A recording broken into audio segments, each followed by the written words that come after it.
दोस्तों part one में मैंने एक कहानी सुनाई थी कि एक लड़की कैसे मुंबई से चल के और ट्रेन में एक लड़के को मिलती है, उसके घर में आती है। उसके घर में रहती है, जब उसके घर वालों को उसकी सच्चाई के बारे में पता चलता है तो उसके साथ क्या बिहेव होता है, आगे की कहानी में भी सुनिए। अब लड़की जब अपनी सच्चाई लड़के घर वालों को बताती है तो लड़के घर वाले उसको मना कर देते हैं, कहते हैं तुम कहीं भी जा कर के रहो, तुम्हें मेरे घर में रहने की कोई जगह नहीं है। हमको नहीं पता था कि तुम एक वेश्या की लड़की हो, और इस तरह से हमको नहीं पता था, हमारी कितनी बदनामी होगी जब लोगों को ये पता चलेगा। तो तुम मेरे घर से जाओ, जहाँ मर्जी वहाँ रहो, लेकिन मेरे घर से चली जाओ। अब लड़की लड़के की बहन को जब ये बात पता चलती है तो लड़के की बहन जो होती है वो अपने मायके आती है। अपने मायके में आकर के अपने पिता को समझाने की कोशिश करती है। कहती है कि पिताजी, जब लड़के वाले शादी के लिए पैसे मांग रहे थे, आपके पास पैसे नहीं थे, तब इसी लड़की ने आपको पैसे दिए थे, और आज आप इसकी सच्चाई जान करके आप इसको घर से निकाल रहे हैं, ये तो गलत बात है। इसने हमारे मौके पर मदद की है, तो क्या हम इसकी मदद नहीं कर सकते हैं? तो लड़के का बाप जो होता है वो कहता है कि तुमको नहीं पता कि समाज और दुनिया क्या है, तुमको नहीं पता कि लोग समाज में हमारे प्रति कौन कैसी कैसी बातें होंगी, हमारी सोसाइटी में कैसी कैसी बातें होंगी, तुमको इन सब बारे में बातें नहीं पता है, इसलिए तुम ऐसी बातें कर रही हो। जाओ तुम अपने ससुराल में रहो, इन चीज़ों से तुम कोई मतलब मत रखो। लड़की गुस्सा हो जाती है और कहती है ठीक है, मुझे जब मेरी शादी होगी मुझे ससुराल रहना है, तो ठीक है, मुझे कोई मतलब नहीं इन बातों से। और वो अपने घर चली जाती है।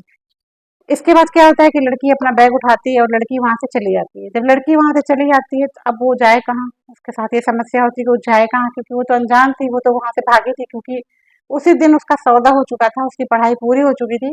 क्योंकि जो उसकी माँ थी उसके साथ एक वहाँ जो कोठे पे, जिस कोठे पे वो रहती थी, जब उसकी एक बेटी हुई, मतलब इस लड़की की जो माँ थी, लड़की रीमा रीमा की जो माँ थी, उस जब उसकी माँ से जब ये छोटी थी तभी ये लिखवा लिया गया था कि जब तुम्हारी बेटी पढ़ाई पूरी कर लेगी, 18 साल की हो जाएगी, तब तुमको उसको भी वही काम करना पड़ेगा जो काम तुम करती हो। इस बेस पे हम इसको पढ़ाएंगे।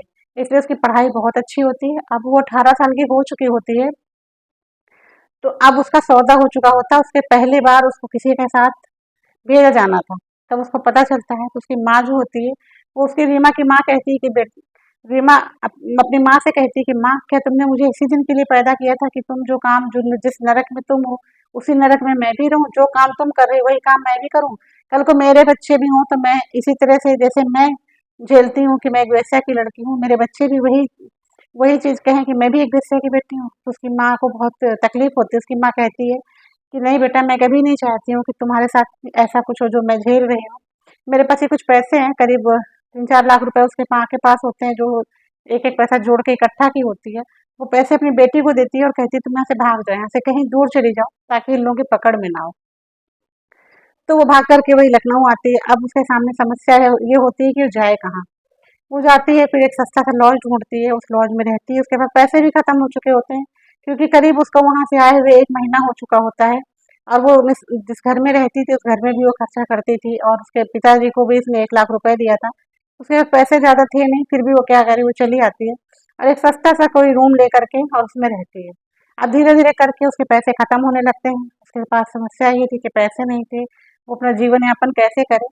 तो दिन भर वो घूमती थी, कहीं कुछ खाने को मिल जाता था। शाम को एक चाय की दुकान थी छोटी सी, वहीं बेंच पड़ा था, उसी बेंच पर आके बैठ जाती थी।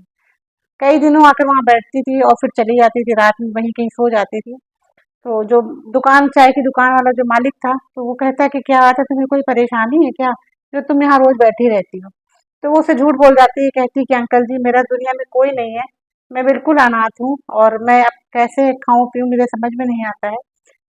आप मुझे अपनी दुकान में रख लीजिए, मैं आपकी दुकान में काम करूंगी, आप मुझे कुछ पैसे दे दिया करिएगा, जिससे मेरा जीवन यापन हो जाएगा और मैं ही पड़ी रहूंगी। वो कहता है कि मेरी दुकान से इतना खर्च खर्चा नहीं निकल पाता है कि मैं किसी को सैलरी दे सकूं। तो लड़की कहती है आप मुझे सैलरी मत दीजिएगा, आप मुझे खाने के लिए और बस रहने की जगह दे दीजिएगा, मैं आपकी दुकान में काम किया करूंगी।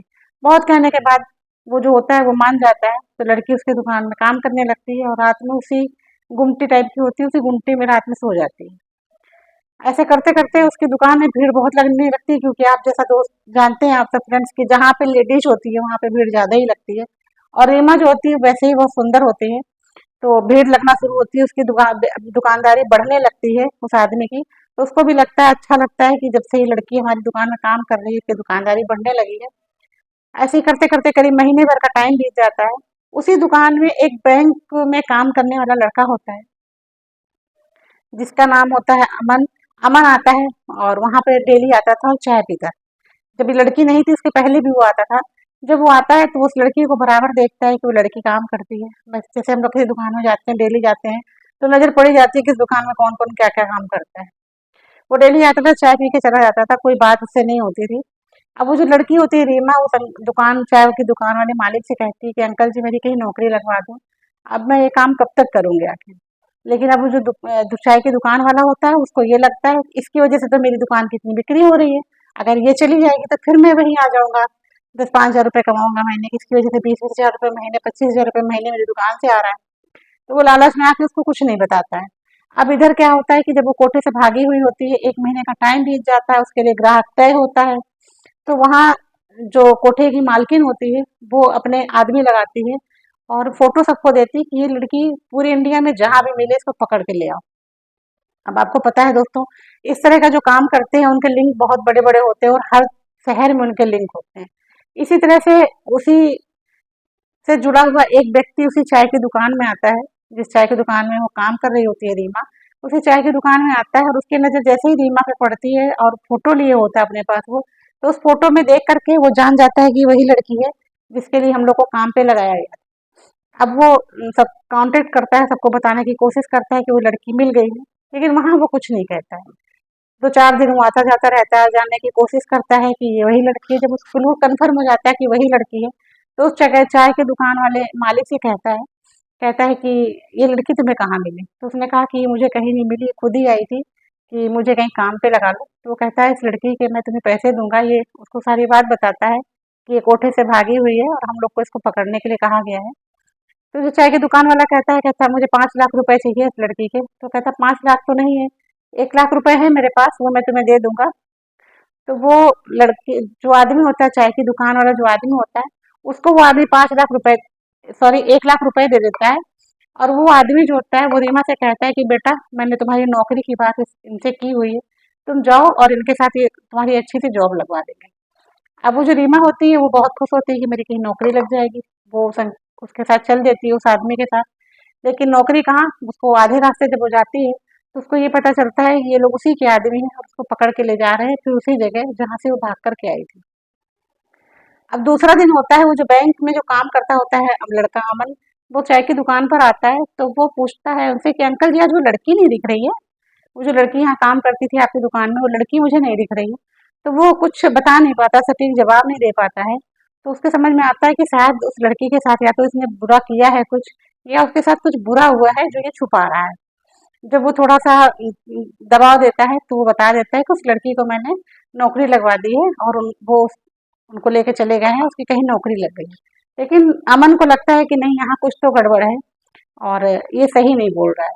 अमन क्या करता है, पुलिस को फोन करता है, पुलिस आती है और सर्विलांस पे सारे नंबर लगाती है, सब लड़की का नंबर लगाती है। तब जाके वो लड़की कानपुर में 24 घंटे के बाद वो लड़की कानपुर में मिलती है। कानपुर में मिलती है, अमन भी जाता है, जब वो मिल जाती है तो अमन भी जाता है। उसके बाद अमन उसको लेकर के अपने घर आता है, वो उसे कहती है कि अब हम बताइए मैं कहाँ जाऊँ, तो अमन कहता है तुम मेरे घर चलो, मुझे कोई समस्या नहीं है, मुझे सब कुछ पता है। वो अपने घर लेके जाता है, घर में उसके माँ बाप होते हैं, उसकी बहन होती है, सब पूरा परिवार होता है।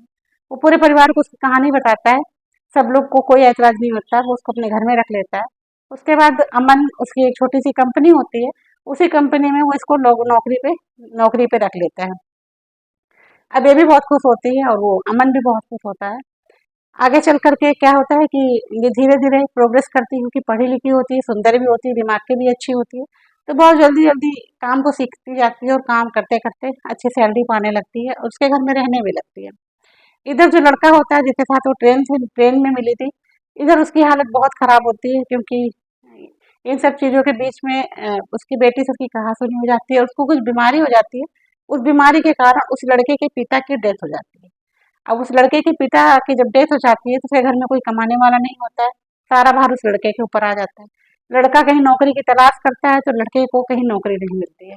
तो लड़का मजबूर होकर के कुछ ऐसे ही छुट-पुट काम करता है, सोचता है कि कुछ ठेला ही लगा लूँ किसी चीज़ का या कुछ करूँ तो ही पैसा आएगा, तो वो ठेला लगा रहा होता है। एक दिन ये जो रीमा होती है, वो उसी जगह से निकल रही होती है और वहाँ पे जब उसको देखती है तो रुक जाती है और कहती है कि तुम यहाँ क्या कर रही हो? और घर में सब लोग ठीक है, बहन ठीक है, अंकल ठीक है, आंटी ठीक है, सारी फॉर्मेलिटी करके पूछती है।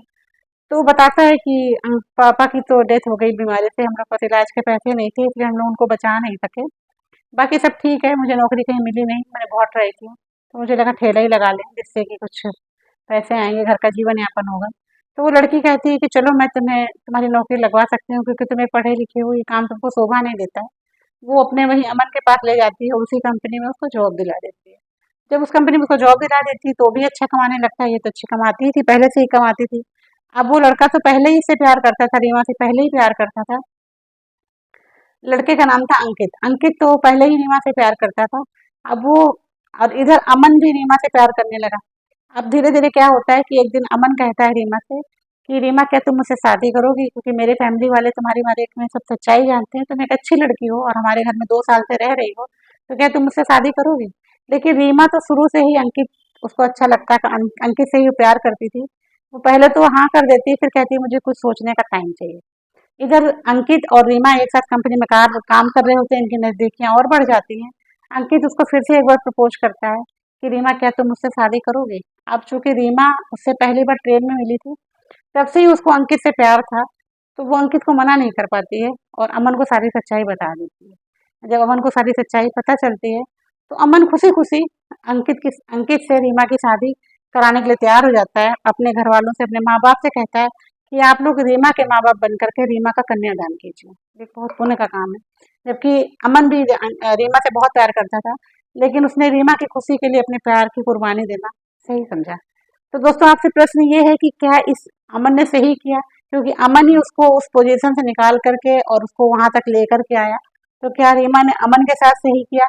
या अंकित जिसने अपने मतलब से ये जान करके कि एक वैश्या की लड़की है, रीमा को ठुकरा दिया था, आज वो उसी की बदौलत आज अच्छी कंपनी में काम कर रहा है, तो उसने उसको अपनाया, तो क्या अंकित ने सही किया? इन तीनों में कौन सही था, कौन गलत था, किसका फैसला कैसा था, ये आप मुझे कमेंट में जरूर बताइएगा। ये आपके लिए मैं प्रश्न छोड़ करके जा रही हूँ। अगर कहानी अच्छी लगे तो लाइक करिएगा, अगर अच्छी लगे तो शेयर भी कर सकते हैं, अगर आप चाहें तो फ्रेंड्स सर्किल में शेयर भी कर सकते हैं। सब्सक्राइब करना बिल्कुल मत भूलिएगा क्योंकि हम लोग बहुत मेहनत करते हैं यहाँ तक कहानियां लेकर के आने के लिए। सब्सक्राइब जरूर करिएगा, ठीक है। मिलते हैं किसी नई कहानी के साथ, तब तक के लिए नमस्कार।